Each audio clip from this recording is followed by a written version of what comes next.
Hello, Pastor Schuyler, Berean Baptist Church. We're looking forward to tomorrow. We'll be in the Gospel of Matthew, chapter 13. Picking up in verse 45, we see three of Jesus' parables about the kingdom of God.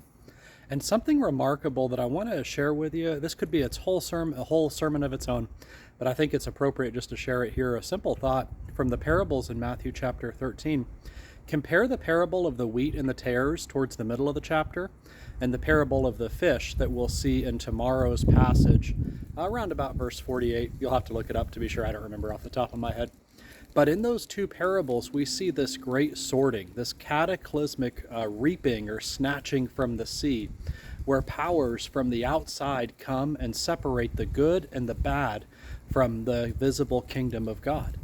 This is a really interesting thing because it shows us that as Christians, we ought to expect to live with people who are not genuinely of God, but we also ought to understand that it is not our place to do the reaping or the final sorting.